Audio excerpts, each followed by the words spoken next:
람에게 말하기를 내가 사람을 죽였는데 그래도 누가 나를 건들지 못할 거야.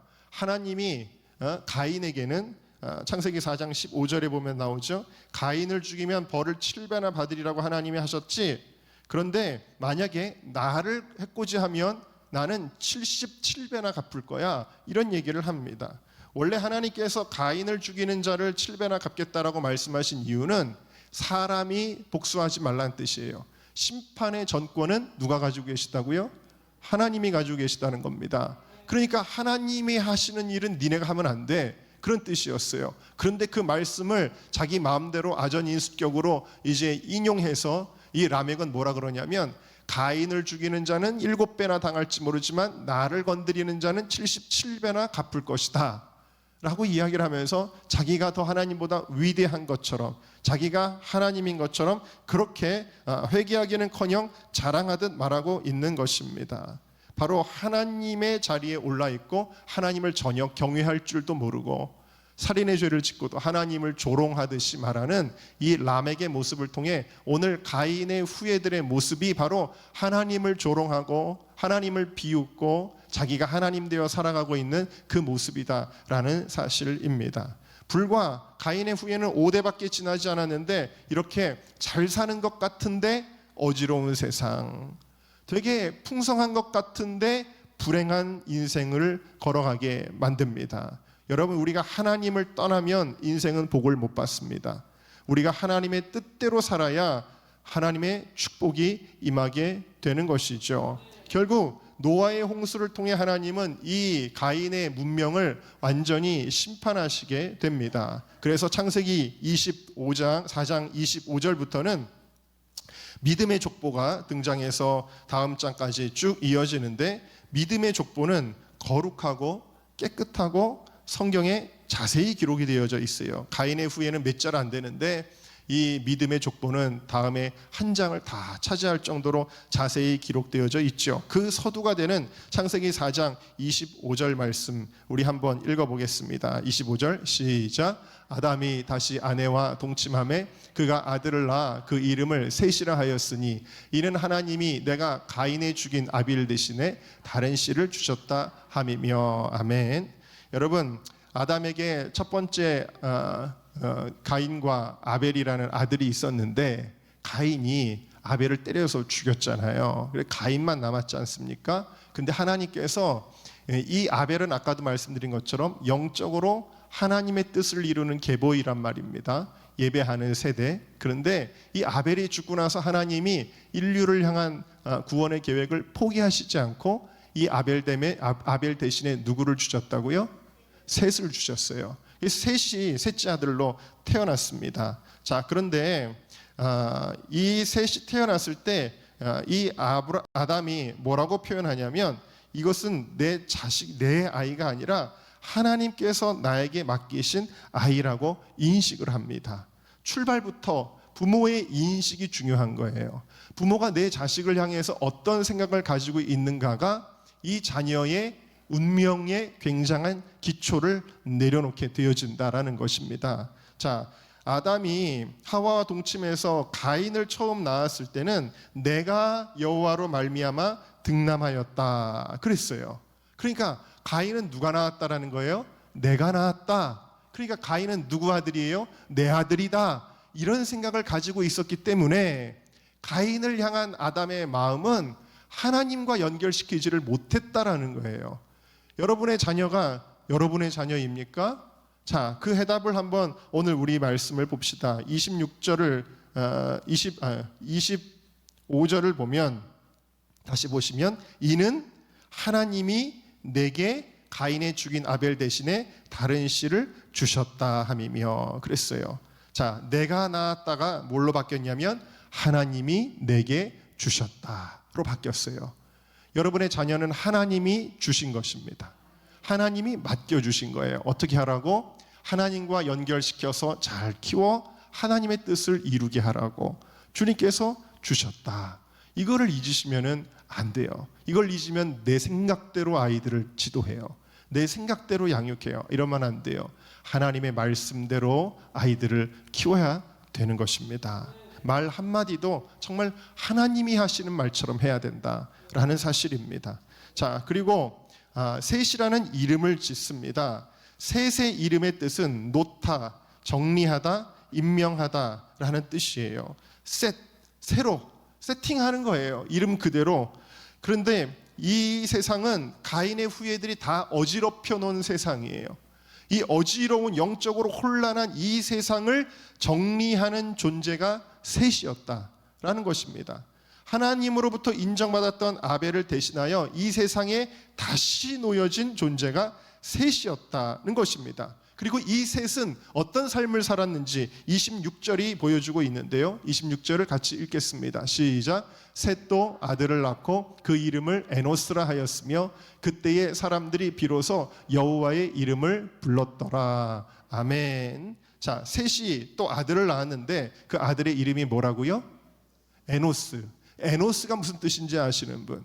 에노스가 무슨 뜻일까요? 에노스는 사람, 남자라는 뜻을 가지고 있어요. 자, 그런데 이 에노스, 사람, 남자라는 뜻을 가지고 있는데 이 에노스는 아나쉬라는 단어에서 파생된 단어입니다. 그러면 아나쉬라는 단어는 뭐냐? 아나쉬는 우리가 생각할 때 그렇게 좋은 의미가 아니에요. 여러분의 자녀의 이름을 지을 때 좋은 이름을 붙이고 싶잖아요. 이름이 되게 중요한데, 근데 이 이름에다가 어떤 뜻이 있냐면 치료가 거의 불가능한 상태, 재난을 당한 상태, 고통 가운데 있는 상태라는 뜻에서 나온 단어를 붙였다라는 거예요. 도대체 믿음이 있는 셋이 자기 아들의 이름에 왜 에노스라고 이게 치료가 불가능한 상태, 고칠 수가 없는 상태 혹은 재난을 당한 상태라는 그런 이름을 붙였을까요? 그것에 분명한 이유가 있습니다. 그것은 셋이 아들에게 이런 이름을 붙인 까닭은 이 가인의 후예들이 문명을 만들어내고 교만에 빠져서 하나님을 회방하고 자신들의 의의를 드러내고 자신들의 권능을 자랑할 때 바로 그 교만과 대비시켜서 인간은 그렇지 않아 스스로의 힘으로는 일어설 수도 없고 살 수도 없는 존재야 라는 것을 보여주기 위해 마치 사람의 이름을 그냥 아담과 같이 흙, 진토에 불과하다라는 것을 보여주게 된 것입니다. 그래서 이 에노스는 하나님을 찾는 그런 사람이 되었는데 여기 보니까 그때의 사람들이 비로소 여호와의 이름을 불렀더라 그랬어요. 함께 따라합시다. 여호와의 이름을 불렀더라. 자, 여호와의 이름을 불렀더라는 말은 레크로, 빼셈, 예흐아 그랬어요. 자, 셋의 자손들이 이렇게 우리는 부족합니다. 우리는 연약합니다. 그러니까 하나님의 이름을 부르며 하나님께 도움을 청했다라는 것입니다. 그런데 여기 불렀다라는 말의 히브리어는 원형이 뭐냐면 카라입니다. 리크로는 카라가 원형인데 이 카라라는 말은 도움을 청하다라는 뜻도 있지만 우리 다른 성경 구절에서 한번 어떤 뜻으로 쓰였는지 보겠는데요. 창세기 12장 8절입니다. 거기서 베델 동편산으로 옮겨 장막을 치니 서는 베델이요 동은 아이라. 그가 그곳에서 여호와를 위하여 단을 쌓고 여호와의 이름을 부르더니. 아멘. 자, 여기서 이 단을 쌓는다는 말과 여호와의 이름을 부른다는 말이 하나의 의미로 표현되고 있어요. 그럼 무슨 얘기냐면 이 카라가 예배드린다라는 뜻을 가지고 있다라는 거예요. 그 다음에 이 단어가 쓰여진 또 다른 성경 구절을 보여드립니다. 시편 22편 3절 말씀입니다. 시작. 이스라엘의 찬송 중에 거하시는 주여, 주는 거룩하시니이다. 이 카라라는 단어가 하나님을 찬양하고 예배한다는 뜻으로 쓰였다라는 사실입니다. 그래서 이 셋의 후예들은 하나님의 은혜와 하나님의 사랑을 찬양하기 시작했어요. 물론 아벨과 아담도 제사를 드리긴 했지만 성경에서 본격적으로 공식적으로 하나님께 기도하고 찬양하는 예배의 양식이 시작된 것은 셋의 시대에 이르렀을 때부터입니다. 그리고 하나님은 셋의 예배를 통해 세상을 리셋을 하시죠. 가인의 후손들이 자기들의 힘으로, 내 지혜로, 내 권능으로 내가 하고 싶은 대로 이렇게 살아갈 때에 그 반면에 하나님을 경외하는 예배자들이 돋보이기 시작한 것입니다. 세속의 문화와 예배자들의 거룩과 경건이 대조를 이루게 된 것입니다. 그 결과가 무엇일까요? 항상 예배의 결과가 있다라는 거예요. 그 결과, 가인의 후예들의 족보는 16에서 24절 이후에는 다시는 나타나지도 않는다라는 겁니다. 비록 과학 문명을 발달은 시켰지만, 예술과 기술을 발달시켰지만 그들의 이름은 사라져버리고 말아요. 그러나 셋의 계보는 어떻게 되죠? 다음 장에 쭉 이어지게 되고, 그것이 바로 인류를 구원하는 데 쓰인 노아에게로 이어지게 되고, 이 노아에게로부터 또 셈을 거쳐서, 그리고 나중에 다윗 거쳐서 예수님에게로 이어지는 거예요. 예배하는 자들은 영원한 것입니다. 예배하는 세대가 하나님의 영원한 축복을 받게 되어지는 것입니다. 자, 그래서 이 셋의 계보는 노아에게로 가는데, 자, 홍수가 끝났습니다. 물이 감아여졌습니다. 이제 하나님께서 방주의 문을 열고, 노아야 이제 가족들과 함께 밖으로 나가라 그랬습니다. 얼마나 오랫동안, 수개월 동안 이 방주에 갇혀있던 노아가 하고 싶은 일이 많았겠어요. 야, 이제는 내가 그동안 못 해봤던 것도 하고, 또 하고 싶은 말도 얼마나 많았겠어요. 여러분들이 주일날 딱 교회 오면은 제일 먼저 오래간만에 본 집사님, 권사님들 만나서 막 수다도 떨고 싶잖아요. 그런데 노아는 방주에서 내려서 제일 먼저 뭘 했을까요? 예배를 드렸습니다. 아벨의 후예답게, 그는 셋의 후예답게 예배를 제일 먼저 드리게 되었습니다. 성경에 제단이라는 말이 400회나 나오는데, 이 제단이라는 말이 처음 등장한 곳이 바로 창세기 8장 20절. 노아가 제단을 쌓았다. 그리고 이 제물들을 통해, 이 제물은 예수님을 가리키는 것이죠. 이 제물들을 통해 피 흘림의 제사를 하나님 앞에 올려드렸습니다. 여러분, 이것은 노아 시대에도 하나님의 구원의 역사를 이루어 가신다는, 누구를 통하여? 예수 그리스도를 통하여 이어가신다는 하나님의 역사의 계획을 보여주고 있는데요, 바로 하나님은 이 계획을 어떻게 풀어내시느냐? 예배를 통해서 풀어내신다라는 거예요. 이 예수 십자가의 복음이 위대한데, 이 십자가의 복음을 우리에게 풀어내시는 방법이 예배다라는 사실입니다. 할렐루야.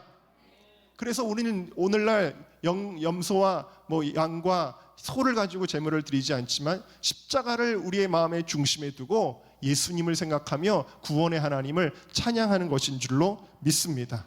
이 예배는 어떤 의미가 있었냐면, 그동안 이 가인의 후예들이 주도해서 망쳐놓은 인류, 온갖 죄악이 관영하고 정말 사람들이 말리지도 못할 정도로 그 죄의 엔트로피가 하늘에 닿을 정도로 심했던 그 죄악으로 얼룩졌던 그 땅을 하나님께서 물로 쓸어버리시고 새로운 시작을 하게 하시는데, 그 새로운 시작이 무엇으로부터 시작되느냐? 예배를 통해서 시작된다라는 사실이에요. 여러분, 오늘 우리가 완벽하게 살아왔다면, 율법에 의해 조금도 흠이 없이 여러분들이 거룩하게, 의롭게, 완벽하게 살아오셨다면 굳이 예배를 드리지 않을 필요가 없을지도 모르겠습니다. 그러나 여러분, 우리는 실패하지요. 왜요? 하나님께서 노아 시대에 홍수를 내리시고 나서 보시고, 인간이 어려서부터 그 마음의 계획이 악함을 인함이라 그것을 고발하시잖아요. 우리가 연약하여서 지난 일주일 동안에도 죄 안 짓고 이 자리에 나오신 분이 없다라는 거예요. 그런데 율법의 의로는 노아의 홍수처럼 심판받아 죽어야 되는 존재가 우리들이라는 거예요. 그러나 하나님께서는 이 예배를 통하여 새로운 세팅, 셋업, 리셋을 하시고 하나님께서 새로운 기회를 우리에게 주시는 것이 예배를 통해서 가능하다. 오늘 하루도 하나님 나에게 새로운 기회를 주십니다. 예배를 통해 시작하는 거예요.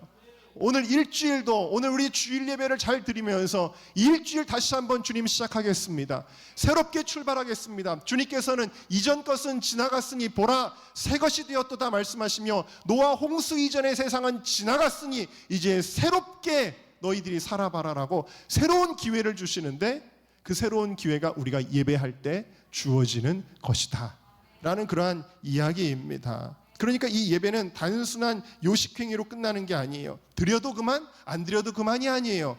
예배 드린 사람이 새로운 기회와 생명의 시작이 이 안에서 일어나게 되는 것이죠. 더 놀라운 것은 이 예배를 드릴 때 그 향기를 하나님이 맡고 기뻐하셨다라는 것입니다. 그 향기를 받으시고, 그 향기, 레아흐라고 하는데, 레아흐는 냄새를 맡다, 기뻐하다라는 뜻입니다. 이 레아흐는 루아흐에서 나온 단어인데 루아흐는 생명, 영혼, 생기라는 뜻을 가지고 있는 거예요.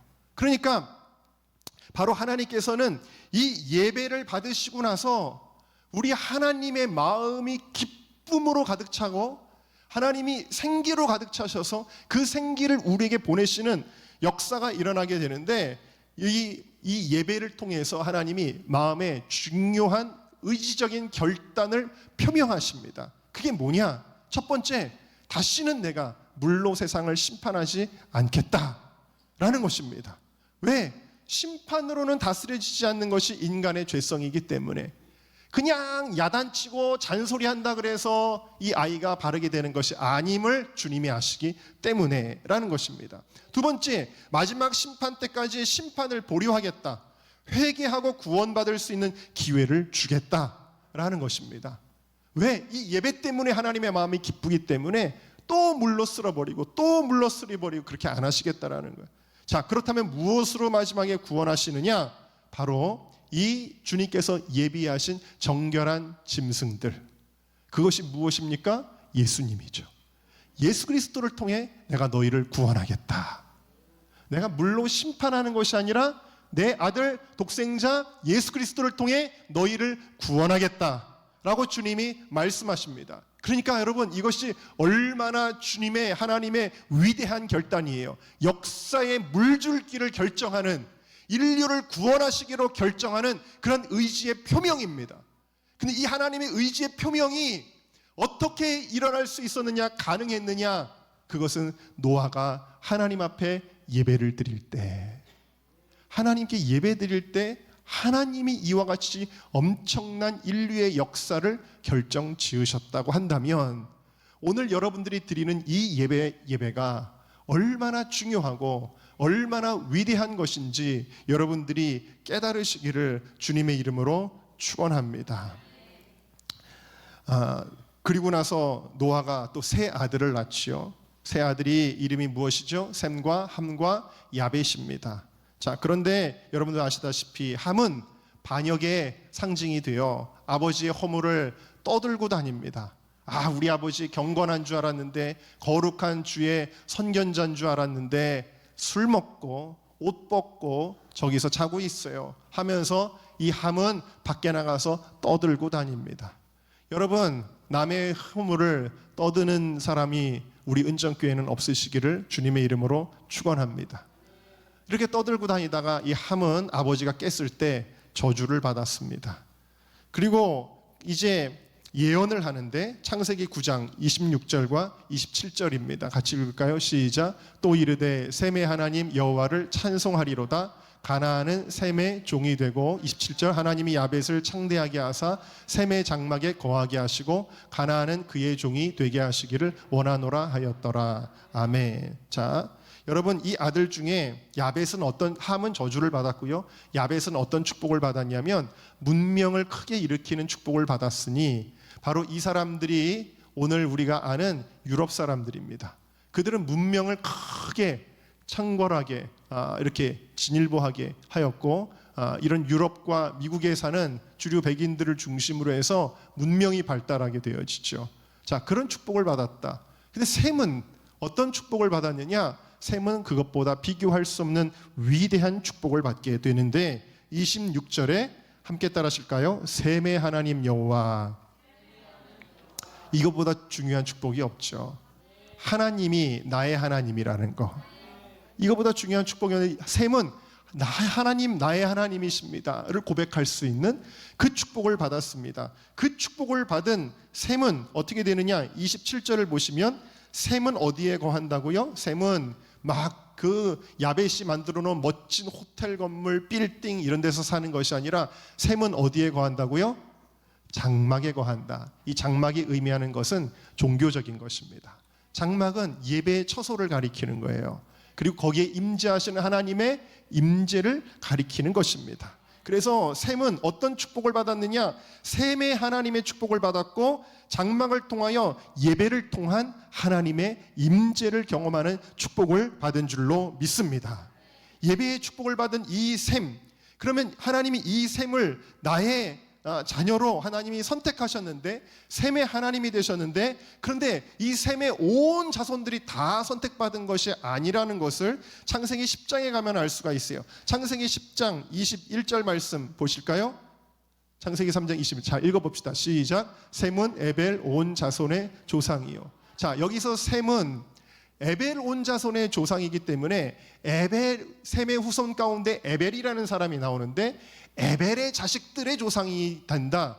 그러니까 하나님이 선택한 사람들은 에벨의 아들들이라는 거예요. 그럼 에벨의 아들들이 누구냐? 25절로 가겠습니다. 25절 시작. 에벨은 두 아들을 낳고 하나의 이름을 벨렉이라 하였으니 그때 세상이 나뉘었으며. 자, 벨렉은 누굴까요? 바로 벨렉에게서 후대손 4대손 후에 누가 나오냐면 6대손. 이 벨렉의 6대손이 아브라함이에요. 그러니까 바로 이스라엘 백성 유대인들이 여기서 나오게 된 거예요.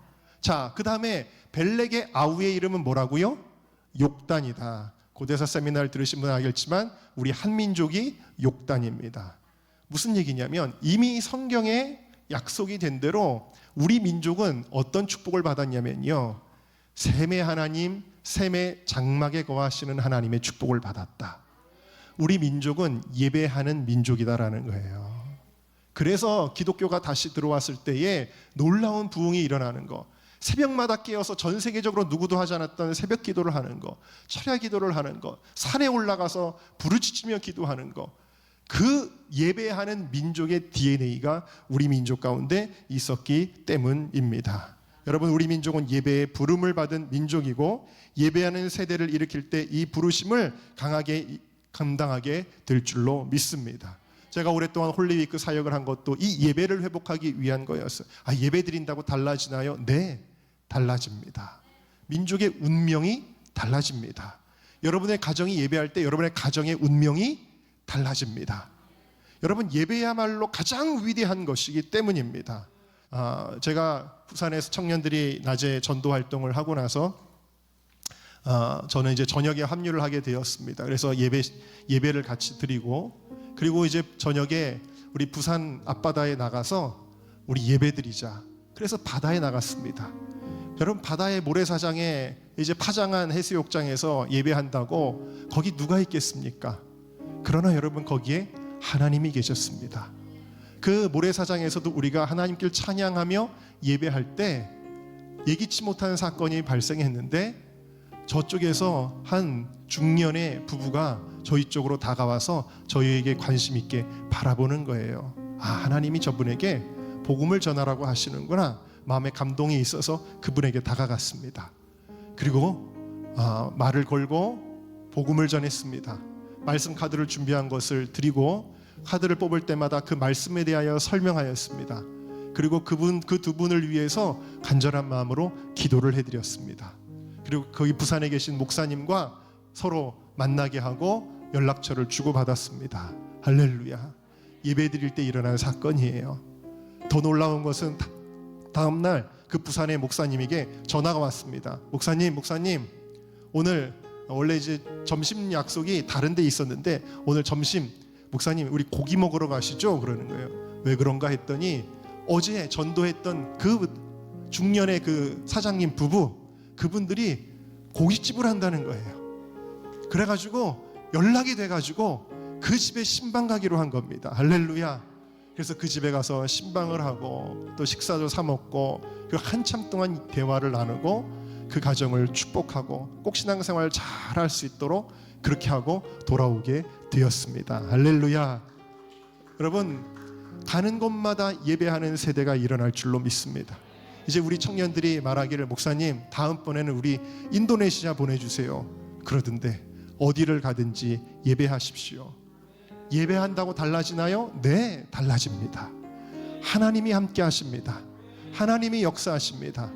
여러분, 우리 청년들뿐만 아니라 우리 모든 성도들이 어디를 가든지 예배를 회복하고 예배를 세워나갈 때 하나님의 놀라운 복음의 역사가 일어나므로 우리가 영적 사명을 다하고 주님 앞에 칭찬받는 종으로 주님 앞에 서는 놀라운 축복을 받으시기를 주님의 이름으로 축원합니다.